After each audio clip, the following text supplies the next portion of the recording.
గృహప్రవేశం అయిపోయిన తెల్లారైతే మాత్రం సత్యనారాయణ స్వామి వ్రతం అయితే పెట్టుకున్నారనమాట ఆంటీ అంకుల్ వాళ్ళు. ఇంకా నేను వెళ్ళేసరికి ఇంట్లో పని అయిపోయి వెళ్ళేసరికేను టైం వచ్చేసి 10:30 దాటి 11 అయిపోయింది. అప్పటికి టైం కూడా నేను చూసుకోలేదు.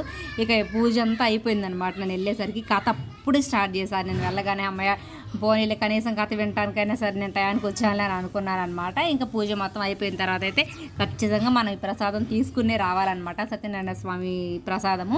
ఇంకా అలాగే ఒక కొబ్బరికాయ విడగొట్టానంటే పొద్దున్నుంచి ఇంకా టిఫిన్ కూడా చేయలేదు, కొబ్బరికాయ కొడతాము అన్న ఉద్దేశంతో. ఇంకా ఒకసారి ఆంటీ వాళ్ళ గిఫ్ట్ ఒకటి తీసుకున్నాను అనమాట. మా తోడికి వాళ్ళు కూడా ఒకటి తీసుకుంది.